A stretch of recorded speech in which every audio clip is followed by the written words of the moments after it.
솔직히 말할게. 나 정미 좋아해. 오래됐어. 우리 이혼하자. 순자야, 미안해. 근데 사랑은 어쩔 수 없잖아. 그렇게 둘은 사랑을 이야기했습니다. 내 앞에서. 그로부터 얼마 뒤 이혼을 하고 집에서 나왔습니다. 그리고 설거지 일을 시작했습니다. 손이 얼어붙을 듯한 찬물 속에 두 손을 집어넣으면서 생각했습니다. 죽지만 말자, 그것만 생각하자. 그때 제 통장 잔고는 정확히 3만 2천 원이었습니다. 남편이었던 사람은 제 단짝 친구와 함께 바람이 났고 어머니한테 유산으로 받은 전 재산도 흔적 없이 사라진 뒤였습니다. 그 시절 저는 35이었습니다. 세상 사람들이 말하는 새 출발은 생각도 할 수 없었습니다. 그런데 지금 제 이름 석자가 붙은 간판이 전국에 230개가 넘습니다. 그리고 바로 오늘 20년 만에 그 남편과 그 친구가 제 앞에 나타났습니다. 저는 경남 통영에서 태어났습니다. 어린 시절은 가난했지만 늘 웃음이 있었어요. 제 이름은 박순자, 그냥 평범한 이름이지만 지금은 그 이름 석자가 브랜드가 되었습니다. 저는 25에 결혼했어요. 남편 이름은 최대호. 동네 사람들이 부러워할 만한 훤칠한 외모에 말도 잘하고 웃음도 잘 짓는 그런 사람이었습니다. 순자야, 나는 너 없으면 못 살아. 결혼하던 날 그 사람이 제 귀에 속삭인 말이었습니다. 저는 그 말을 철석같이 믿었습니다. 아니, 믿고 싶었습니다. 그렇게 우리는 작은 빌라에서 신혼살림을 시작했습니다. 남편은 작은 건자재 회사에 다녔고 저는 가정을 꾸리며 틈틈이 동네 편의점에서 아르바이트를 했어요. 아이는 생기지 않았습니다. 검사를 받아보니 제 쪽 문제였어요. 남편은 처음엔 괜찮아. 우리 둘이서도 행복하면 되지라고 했습니다. 저는 그 말이 너무 고마워서 며칠 동안 울었어요.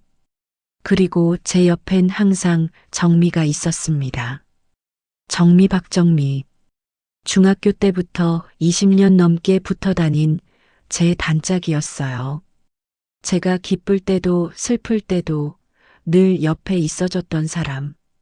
순자야, 넌 내 평생 가장 소중한 친구야. 정미가 늘 하던 말이었습니다. 그 말도 저는 믿었습니다. 그게 제 인생 최대의 실수였습니다. 결혼 7년 차쯤 됐을까요? 남편이 조금씩 달라지기 시작했습니다. 야근이 잦아졌고 주말에도 친구를 만난다며 집을 비웠습니다. 저는 눈치가 없었던 걸까요? 아니면 알면서도 모른 척했던 걸까요? 그 무렵 정미도 자주 바빠졌습니다. 나 요즘 새로운 남자 사귀는 것 같아. 비밀인데. 전화기 너머로 웃으며 그렇게 말하는 정미에게 저는 진심으로 축하한다고 했습니다. 그 새로운 남자가 제 남편이라는 걸 저는 아직 몰랐으니까요. 저는 우연히 남편의 휴대폰을 보게 되었습니다. 카카오톡 대화창에 저장된 이름. 미미. 정미가 자기 전화번호를 저장할 때 늘 쓰던 별명이었습니다. 손이 떨렸습니다. 눈앞이 하얘졌습니다. 대화 내용을 읽어 내려가는데 심장이 쿵하고 바닥으로 떨어지는 느낌이 들었습니다. 보고 싶어. 나도. 순자한테 미안하긴 한데 어차피 순자는 눈치도 못 채잖아. 그 마지막 문장을 읽었을 때 저는 눈물도 나오지 않았습니다. 그냥 방바닥에 주저앉았습니다. 남편과 정미의 관계는 이미 3년이 넘어 있었습니다. 제가 아르바이트로 모은 돈, 어머니가 돌아가시면서 남겨주신 유산, 그리고 결혼 10년 동안 제가 허리띠 졸라매며 모은 저축. 남편은 그 돈을 조금씩 빼내고 있었습니다. 정미화의 미래를 위해서 제가 들이닥친 날 남편은 처음엔 발뺌을 하더니 이내 마치 기다렸다는 듯이 이렇게 말했습니다. 솔직히 말할게. 나 정미 좋아해. 오래됐어. 우리 이혼하자. 그 말이 끝나기도 전에 정미가 나타났습니다. 제 집 거실에 제 남편 옆에 서서 순자야, 미안해. 근데 사랑은 어쩔 수 없잖아. 저는 그 순간 아무 말도 하지 못했습니다. 목구멍 어딘가에서 무언가가 꽉 막혀 있는 것 같았습니다. 이혼 도장을 찍는 날 남편은 변호사를 통해 이미 재산 분할 서류를 준비해 놓았더군요. 제가 법률에 무지했던 탓에 어머니 유산까지 포함된 공동명의 통장에서 남편이 이미 대부분을 인출한 뒤였습니다. 제 손에 남은 건 28평 빌라의 보증금 일부. 그걸 현금으로 받았을 때 총액이 1,800만 원이었습니다. 아이도 없고 남편도 없고 단짝 친구도 없고 통장에 1,800만 원. 그게 제게 남은 전부였습니다. 친정에 돌아갈 수 없었습니다. 어머니는 이미 돌아가셨고 아버지는 재혼하신 뒤라 눈치가 보였어요. 고시원을 얻었습니다. 보증금 200만 원에 월세 30만 원짜리 방. 성인 한 명이 누우면 꽉 차는 공간이었습니다. 밤마다 천장을 보며 생각했습니다. 내가 뭘 잘못한 거지? 그 질문에 한동안 답을 찾지 못했습니다. 한 달이 지나고 두 달이 지났습니다. 돈은 서서히 줄어갔습니다. 더 이상 울고 있을 시간이 없었습니다. 무작정 나섰습니다. 취직 공고를 보고 이력서를 썼습니다. 26에 결혼해서 남편 뒷바라지만 하며 살다 보니 변변한 경력이 없었습니다. 면접을 보러 가면 번번이 떨어졌습니다. 죄송하지만 내 나이가 이렇게 무겁게 느껴진 건 처음이었습니다.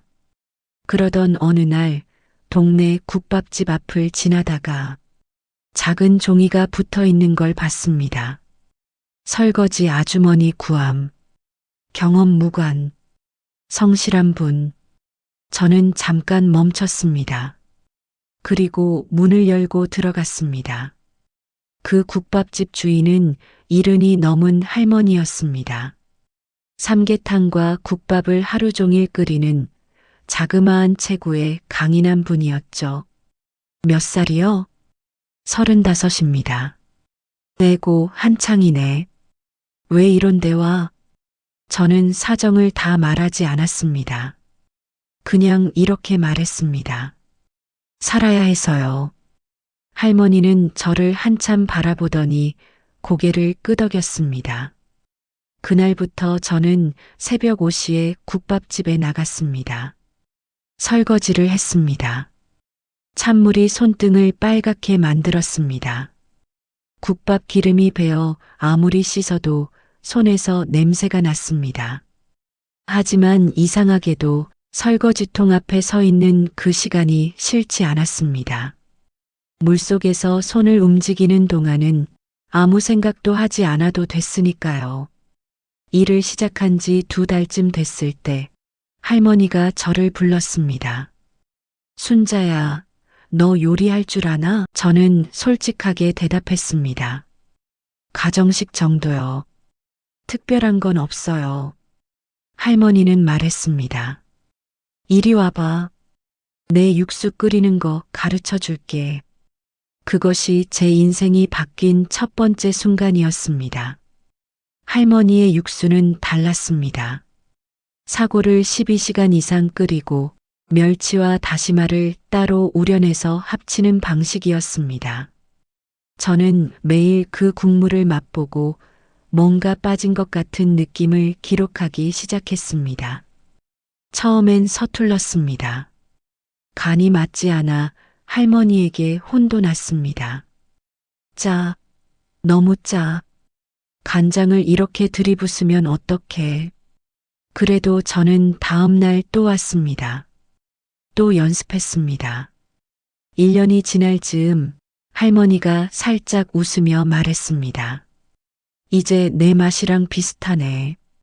그 말이 그렇게 기뻤습니다. 월급 100만 원도 안 되는 일이었지만 그러는 사이 저는 조용히 돈을 모았습니다. 치킨도 안 사 먹고 옷도 안 샀습니다. 고시원에서 버스로 40분 걸리는 국밥집까지 걸어 다녔습니다. 차비를 아끼려고요. 그렇게 3년이 지났습니다. 저는 그동안 모은 돈 2천만 원으로 작은 국밥집을 차렸습니다. 할머니는 제가 독립한다고 했을 때 서운한 표정을 지으셨지만 결국 손을 꼭 잡아주셨습니다. 잘해. 욕심 부리지 말고 맛에 집중해. 저는 그 말을 간판 옆에 붙여놨습니다. 가게 이름은 순잔의 국밥이었습니다. 처음엔 손님이 없었습니다. 하루 종일 기다려서 새 팀이 오면 많이 오는 거였습니다. 점심시간이 지나 빈 가게를 청소하면서 저는 혼자 웃기도 하고 울기도 했습니다. 포기해야 하나? 그런 생각이 스치는 날도 있었습니다. 하지만 저는 할머니의 말을 떠올렸습니다. 저는 매일 새벽 4시에 일어났습니다. 사고를 삶고 육수를 우리고 재료를 손질했습니다. 6개월이 지나자 단골이 생겼습니다. 1년이 지나자 줄이 서기 시작했습니다. 그리고 개업 2년째 되던 해 지역 맛집 블로그에 제 가게가 올라왔습니다. 국밥 맛집, 줄 서서 먹는 집. 그날 이후로 가게는 달라졌습니다. 저는 2번째 가게를 열었습니다. 그리고 3번째, 4번째. 지인을 통해 프랜차이즈 제안이 들어왔습니다. 처음엔 두려웠습니다. 내가 그걸 할 수 있을까? 하지만 저는 이미 바닥을 경험한 사람이었습니다. 더 이상 두려운 게 없었습니다. 프랜차이즈를 시작했습니다. 쉽지 않았습니다. 하지만 저는 매번 설거지통 앞에 서 있던 그 새벽을 떠올렸습니다. 그때보다 힘든 일은 없어. 그 생각으로 버텼습니다. 그리고 제 나이 53. 순잔의 국밥은 전국 230개 가맹점을 가진 브랜드가 되었습니다. 성공했다고 해서 삶이 극적으로 달라지진 않았습니다. 저는 여전히 새벽 5시에 일어납니다. 본사 주방에 들어가 직접 육수 맛을 확인합니다. 인터뷰를 할 때마다 기자들은 묻습니다. 성공의 비결이 뭔가요? 저는 늘 같은 대답을 합니다. 설거지요. 그러면 다들 웃습니다. 저는 진심인데, 저는 재혼을 하지 않았습니다.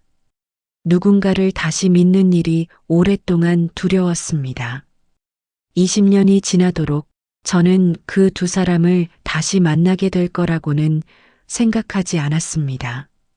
그날은 11월의 쌀쌀한 화요일이었습니다.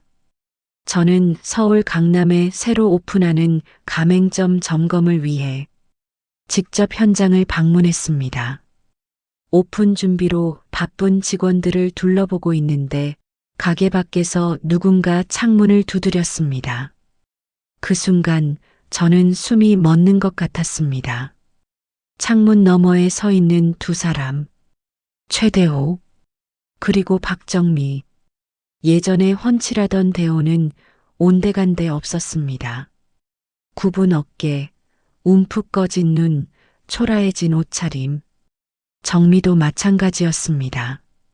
한때 저보다 예쁘다며 남자들이 줄을 서던 그 얼굴이 이제는 깊은 주름과 지침으로 가득했습니다. 2사람은 가게 안으로 들어왔습니다. 순자야, 나야. 대호. 저는 아무 말도 하지 않았습니다. 그냥 바라봤습니다. 순자야, 우리 오래됐지. 얼마나 잘 됐는지 얘기 들었어. 대단하더라. 목소리가 떨리고 있었습니다. 저는 직원들에게 잠깐 자리를 비워달라고 했습니다. 그리고 두 사람 앞에 앉았습니다. 대호가 먼저 입을 열었습니다. 순자야, 미안해. 그 말 하려고 왔어. 30년 동안 말 못했는데. 저는 조용히 물었습니다. 어떻게 살았어요? 잘 못 살았어.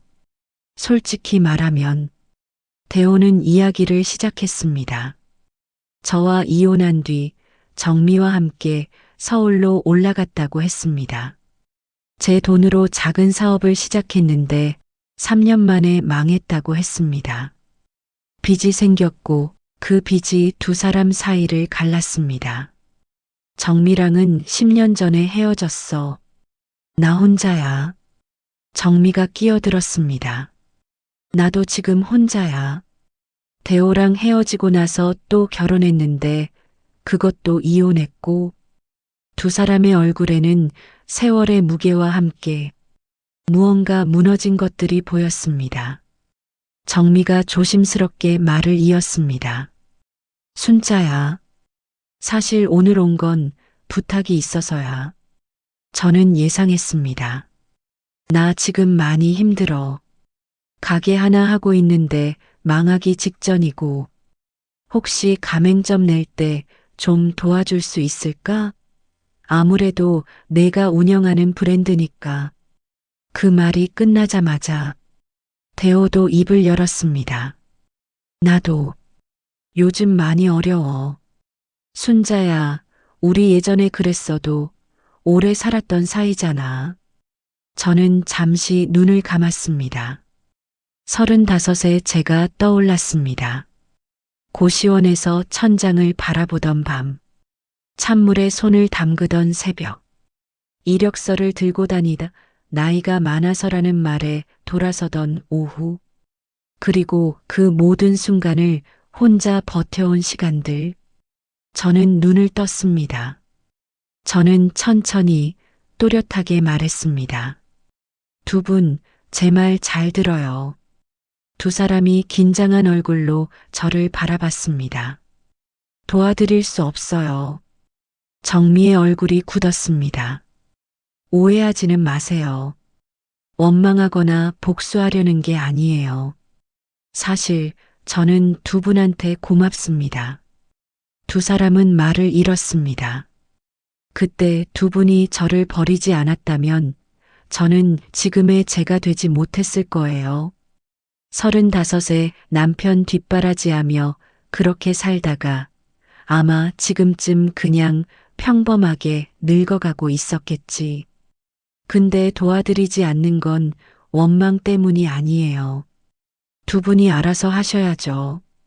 이제는 그들이 벌받길 원하는 것도 아니지만 지나온 시간 고통받고 힘들었던 시간이 보상받는 것 같았다. 정미가 눈물을 흘리기 시작했습니다. 순자야, 그래도 우리 친구잖아. 친구였죠. 하지만 그건 20년 전 일이에요. 지금 우리가 친구라고 부를 수 있는 관계는 아니잖아요. 저는 자리에서 일어나며 마지막으로 말했습니다. 두 분 건강하게 사세요. 진심으로요. 두 사람은 아무 말도 하지 못하고 자리에서 일어났습니다. 가게 문이 닫히는 소리가 들렸습니다. 그런데 그날 이야기는 거기서 끝이 아니었습니다. 제 핸드폰에 낯선 번호로 전화가 왔습니다. 안녕하세요. 저 최민준이라고 합니다. 혹시 박순자 대표님이신가요? 그 이름 최민준. 저는 20년 전 이혼 당시 남편 대호에게 아이까지 있다는 걸 알게 되었습니다. 대호는 저와 결혼하기 전에 잠깐 사귀었던 여자와의 사이에서 아이를 낳았고 저는 그 사실을 결혼 생활 내내 모르고 살았습니다. 바람핀 것만 문제가 아니었던 거죠. 아버지한테서 이야기를 들었습니다. 저 지금 29인데요. 혹시 인턴 기회 있으면 지원하고 싶어서요. 대표님 밑에서 진짜로 배우고 싶습니다. 저는 잠시 말이 없었습니다. 전화기 너머 청년의 목소리는 떨리고 있었지만 진지했습니다. 아버지가 대표님한테 정말 못했다고 했어요. 그래서 저도 참 염치 없는 부탁인 거 알아요. 그냥 제 능력으로 기회 얻고 싶어서요. 저는 조용히 웃었습니다. 이력서 보내요. 검토해 볼게요. 전화를 끊고 저는 한참 차창 밖을 바라봤습니다. 대호와 정민은 그들이 저지른 일의 무게를 지고 살아왔습니다. 스스로 만든 감옥에서. 그리고 그 아이는 부모의 죄와 상관없이 자신의 길을 가려하고 있었습니다. 저는 그게 왠지 참 아름답다고 생각했습니다. 스펙이 화려하진 않았지만 진심이 담겨 있었습니다. 그 아이에게 설거지부터 시작하라고 했습니다. 민주는 고개를 끄덕였습니다. 그 눈빛이 맑았습니다. 저는 오늘도 새벽 5시에 일어납니다. 본사 주방에 들어가 손수 국물을 끓입니다. 때로는 생각합니다. 만약 그때 대호가 저를 배신하지 않았다면, 만약 정미가 그런 짓을 하지 않았다면, 저는 지금 어떻게 살고 있었을까? 아마 그냥 평범한 주부였겠지요. 저는 이제 알고 있습니다. 바닥이 오히려 출발점이 될 수 있다는 것. 배신이 오히려 자유가 될 수 있다는 것. 그리고 한 가지 더. 인생은 늦게 시작한다고 끝난 게 아니라는 것. 저는 그 믿음을 버리지 않습니다.